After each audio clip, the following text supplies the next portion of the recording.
पुढच्या सेशनमध्ये जातो आपण. जी इन्व्हर्स काढण्याची एक मेथड आपल्याला भेटली, inverse by elementary row transformation. Now we want to see inverse by adjoint method. तो ॲडजॉइंट मेथड आणि इन्व्हर्स काढण्यापूर्वी आपल्याला काही प्रोसिजर्स करायला लागणार आहेत. एक म्हणजे मायनर, दुसरं म्हणजे कोफॅक्टर. दोन प्रोसिजर आहेत, एक 1 for 2x2 matrix and 1 for 3x3 matrix. आधी मायनर म्हणजे काय ते सांगतो.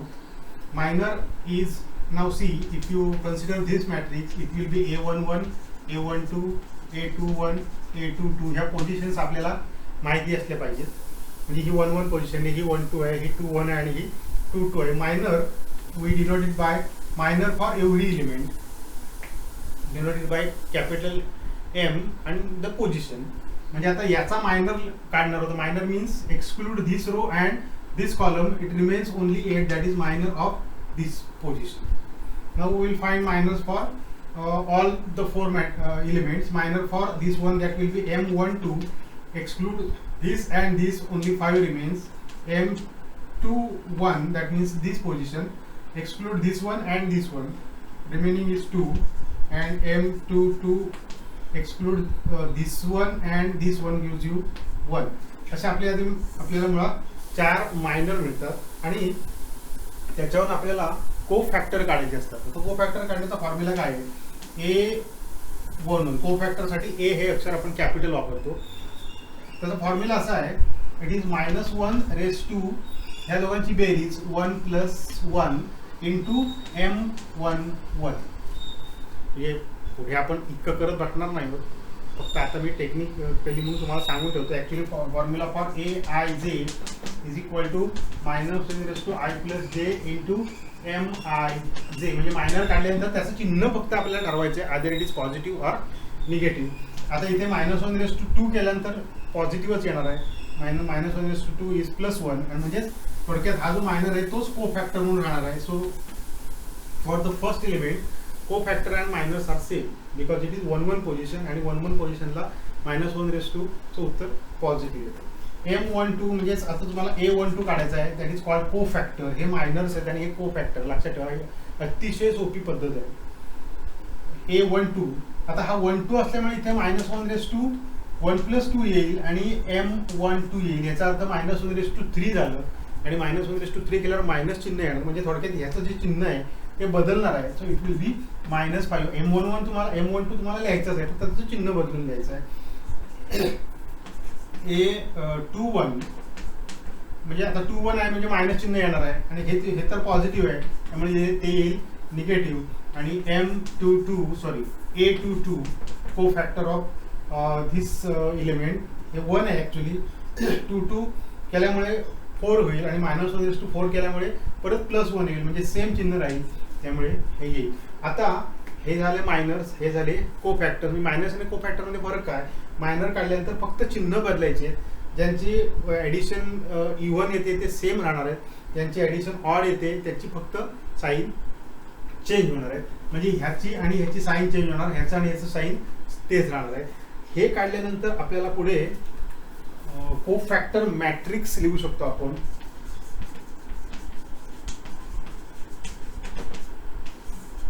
म्हणजे पहिले दोन को फॅक्टर -8 आणि -5, म्हणजे ते हे दोन आहे तेच इथे लिहायचे आहेत. -8 -5, आणि पुढचे दोन जे आहेत -2 and 1, -2 आणि 1. हा झाला तुमचा को फॅक्टर मॅट्रिक्स. आता इथे शब्द लिहिला मी ॲडजॉइंट, लगेच पुढचं पण सांगून टाकतो. को फॅक्टर मॅट्रिक्स लिहिला की ॲडजॉइंट लिहिणं सोपं असतं. याचा फक्त ट्रान्सपोज लिहायचा आहे तुम्हाला. को फॅक्टर मॅट्रिक्स तुम्ही लिहिला, just write transpose of that one. म्हणजे -8 -5 -2 1, म्हणजे हा पहिला रो आहे तो पहिला कॉलम लिहिला, दुसरा कॉलम लिहिला की तुम्हाला ॲटोमॅटिक ॲडजॉइंट मिळाला. एकदा ॲडजॉइंट मिळाला की तुम्हाला इन्व्हर्स लिहायची पुढचा फॉर्म्युला खूप सोपा आहे. फॉर्म्युला पण लिहून ठेवतो इथे मी. A inverse is equal to 1 determinant A into adjoint of A. म्हणजे तुम्हाला लक्षात आलं असेल की एकदा तुम्ही ॲडजॉइंट काढलात की त्याला फक्त डिटर्मिनंटने भागायचं आहे.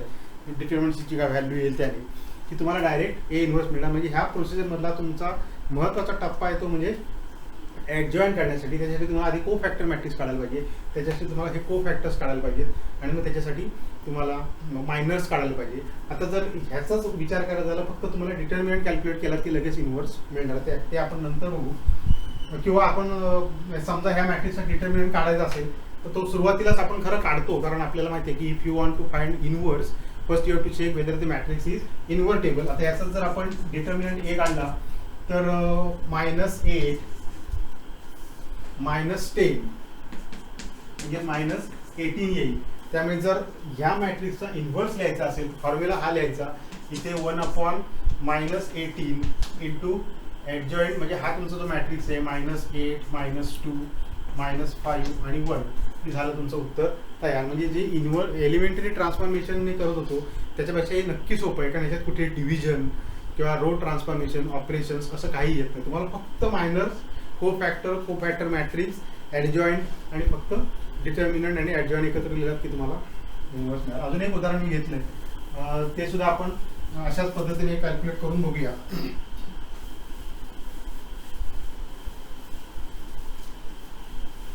हे बघा, second one, suppose this matrix is B, काही लिहिलं तरी चालेल. आपण याचा आपण मायनर काढतोय, त्यामुळे इथे M11 म्हणजे हा सोडायचा आणि हा सोडायचा. मायनर म्हणजे रो अँड कॉलम ज्याच्यामध्ये तो मॅट्रिक्स एलिमेंट आहे तो सोडून द्यायचा, म्हणजे आता 5, त्यामुळे तुमचा पहिला मायनर 5 येईल. आणि ऑटोमॅटिक तुम्हाला लक्षात आलं असेल की M11 असल्यामुळे ॲडजॉईंट त्याचा को फॅक्टर पण 5च येईल. M12 म्हणजे आता हा सोडायचा आणि हा सोडायचा म्हणजे 3 येईल, म्हणजे इथे 3 येईल आणि हा 12 असल्यामुळे हा -3 येईल. लगेच लिहून टाकत तरी चालेल असेच 2 कॉलम करून. M21 म्हणजे हा एलिमेंट, हा सोडायचा आणि हा सोडायचा, म्हणजे हा सोडायचा आणि हा सोडायचा म्हणजे याला -3, म्हणजे इथे -3, हा -3 आल्यामुळे इथे +3 आणि 2 म्हणजे हा म्हणजे 2 आणि मग याचं उत्तर सेम टू सेम राहतं 2. आता आपल्याला लिहिता येईल को फॅक्टर मॅट्रिक्स, उत्तर येईल पहिले जर आपण क्रमाने लिहिले असले तर लक्षात ठेवा A11 आणि A12 हेच रोला लिहायचे, म्हणजे 5 आणि -3 आणि हे दोन पुढच्या रोला लिहायचे 3 आणि 2. आता आपल्याला डिटर्मिनंट ए काढायचा आहे, तर म्हणजे आपण तो पहिला काढला तरी चालणार आहे. हा बघा 10 -9 म्हणजेच +9 म्हणजे 19 नॉट इक्वल टू 0 आहे. सो ए इन्व्हर्स एक्झिस्ट. आणि मग आपण हाच फॉर्म्युला जर लिहिलेला असेल ऑलरेडी आहे, त्यामुळे 1/19 इंटू, आता आपल्याला ॲडजॉईंट लिहायचा आहे, ॲडजॉईंट ऑफ बी असं म्हणूया आपण, डिटर्मिनंट बी लिहिलं चालेल. ॲडजॉईंट म्हणजे आपल्याला माहिती आहे की मॅट्रिक्स जो को फॅक्टर मॅट्रिक्स लिहिला आहे त्याचे रोज आणि कॉलम इंटरचेंज करायचो. 5 -3 अँड 3 2. पहिला 5 -3 आता आपण उभा लिहिला, 3 2 उभा येतो, आडवा येतो उभा लिहिला. आणि त्याच्यानंतर डायरेक्ट तुम्ही हा जो ॲडजॉईंट इथे आहे तो इथे लिहिला 5 3 -3 2 की तुम्हाला एचा इन्व्हर्स मिळाला. म्हणजे आकडे कितीही कठीण, त्याचा डिटर्मिनंट कितीही येत असेल तरी आपल्याला कुठेही डिव्हाइड करायची वेळ येत नाही. बघा आपण ॲडजॉईंट आता मात्र आपण 3x3चा मॅट्रिक्स घेतला आहे. ह्या 3x3च्या मॅट्रिक्सच्या याला खूप पेशन्स लागतात, वेळ लागतो, पण उत्तर गॅरंटेड येतं. सेम आपल्याला याचा सुद्धा काय काढायचं आहे की इन्व्हर्सच काढायचं आहे. पण आधी आपण त्याचं डिटर्मिनंट काढून बघूया पहिलं, इन्व्हर्स काढता येऊ शकतो का. So 3 × 35 - 16 - 1 × 10 - 8 + 5 × 4 - 7. So it is 3 × -19 -1 × 2 + 5 × -3. So -57 -2 -15. So 59 69 -74 not equal to 0. फक्त डिटर्मिनंट काढताना मात्र आपल्याला खूप काळजीपूर्वक काढायला पाहिजे. पुन्हा ते चेक करून बघा. 3 × 35 - 16 -1 × 10 - 8 5 × 4 - 7 -3 इट्स ओके. त्यामुळे इन्व्हर्स काढता येणार आहे. तर आता आपल्याला इथे एलिमेंट्स 9 आहेत, त्यामुळे मायनर 9 येणार आहेत आणि को फॅक्टर पण 9 येणार, त्यामुळे वेळ लागणार जरा. सो M11 आता पहिलंच उदाहरण आहे आणि मी जास्त उदाहरण मी घेणार नाही आहे, कारण फक्त पुढच्या उदाहरणात आकडे बदलणार आहे, बाकी सगळी प्रोसेस तीच राहणार आहे. हा आहे. आता मी खरं म्हणजे याची positions A11, A12, A13, A21, A22, A23, A31, A32 and A33 ह्या त्याच्या पोझिशन्स असतील.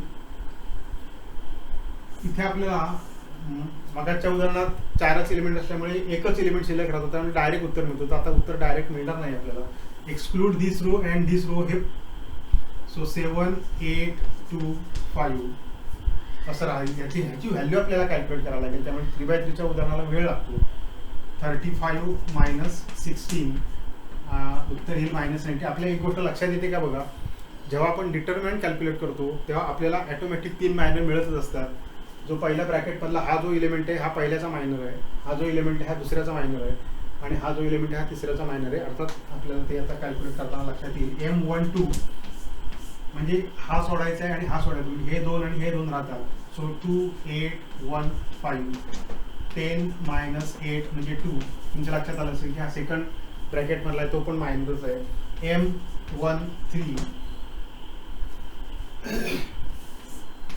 आता म्हणजे हा एलिमेंट म्हणजे हा रो सोडायचा आहे आणि हा कॉलम सोडायचा, म्हणजे हे 4 राहतात. सो 2, 7, 1, 2, 4 मायनस 7 म्हणजेच -3. म्हणजे हा तुमच्या लक्षात आला असेल. म्हणजे तुम्ही एक तर ते केलं की हे डायरेक्ट 3 लिहिले तरी चालतील, किंवा हे तुम्ही 3 काढले की डिटर्मिनंट करताना हा डायरेक्ट व्हॅल्यू तुम्ही घेतल्या तरी चालू शकतील. आता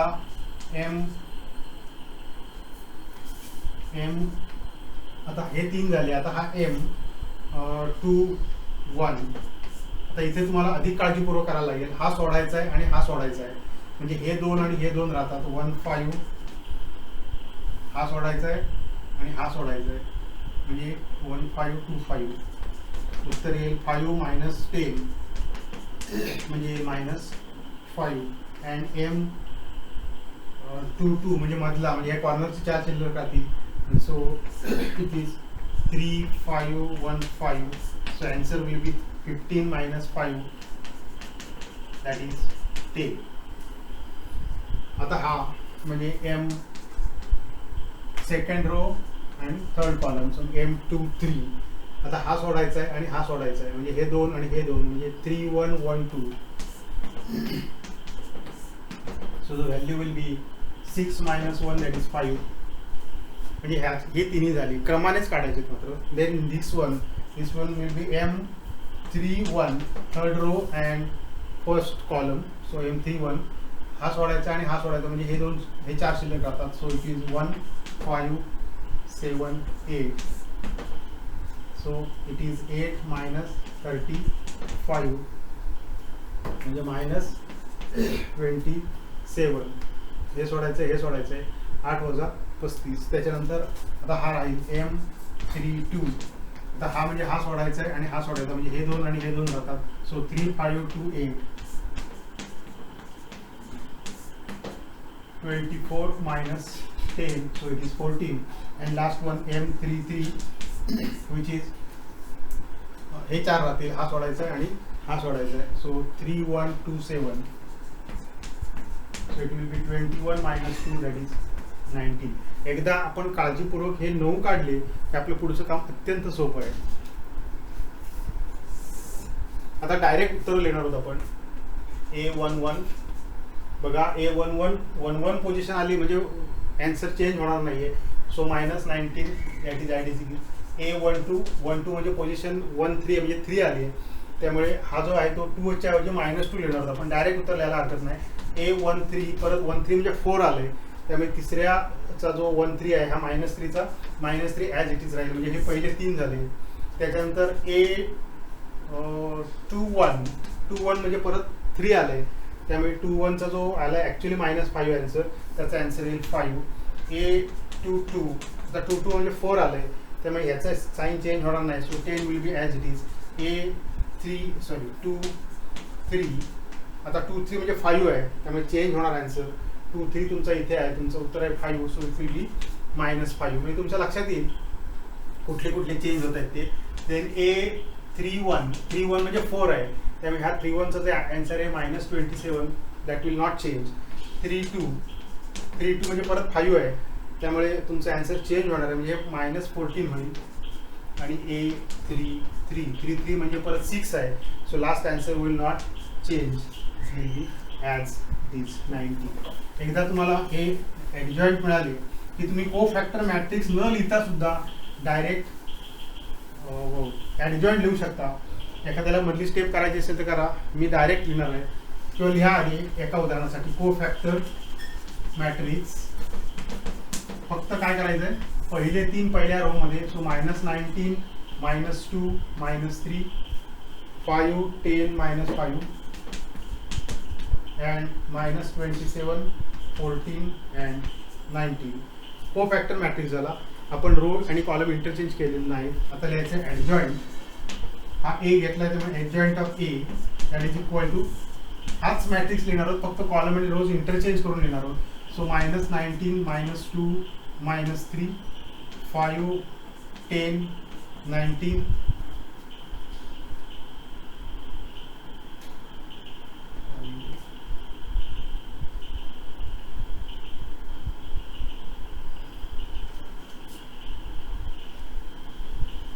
5 10 5 sorry -5 and -27 14 हा 14 आहे and 19. So that is the adjoint, and hence you can write A inverse is equal to 1 upon determinant A into adjoint A. Determinant आपण कॅल्क्युलेट केलेलाच आहे, it is -74, so -74 into हा मॅट्रिक्स पेदा आपण इथे लिहिला असं जे असा की your steps will be completed. त्यामुळे अशा पद्धतीने आपण 3/3चा सुद्धा डिटर्मिनंट काढू शकतो. त्याच्यानंतर त्याचे मायनर काढायचे आहेत, त्याचे कोफॅक्टर्स काढायचे आहेत. कोफॅक्टर्स काढल्यानंतर त्याचा कोफॅक्टर मॅट्रिक्स लिहायचा आहे. कोफॅक्टर मॅट्रिक्स लिहिल्यानंतर त्याचा ॲडजॉइंट लिहायचा आहे, म्हणजे याचा ट्रान्सपोज लिहायचा आहे फक्त. आणि त्याच्यानंतर हा तुमचा फॉर्म्युला फिक्स आहे, 1 अपॉन डिटर्मिनंट इंटू ॲडजॉइंट आहे. फक्त इथे जे व्हॅल्यू असतील त्या घालायच्या आणि हा ॲडजॉइंट इथे लिहायचा आहे. म्हणजे ह्याच्यात उदाहरण कसं येऊ शकतो, कोफॅक्टर काढा असं उदाहरण येऊ शकतो, कोफॅक्टर मॅट्रिक्स काढा असं उदाहरण येऊ शकतं, त्याच्यानंतर ॲडजॉइंट काढा असं उदाहरण येऊ शकतं, किंवा इन्व्हर्स काढा असं उदाहरण येऊ शकतं. उदाहरणाला मार्क किती असतील त्याच्यावर उदाहरण कितीपर्यंत जाणार आहे, म्हणजे कोफॅक्टरला थांबणार आहे, ॲडजॉइंटला थांबणार आहे की इन्व्हर्सला थांबणार आहे, हे अवलंबून आहे. आपण ह्या दोन्ही मेथडचा वापर करून पुढे सायमल्टेनियस इक्वेशन सोडवण्यासाठी 2 मेथड्स आहेत, त्याचा पुढच्या सेशनमध्ये आपण विचार करूया.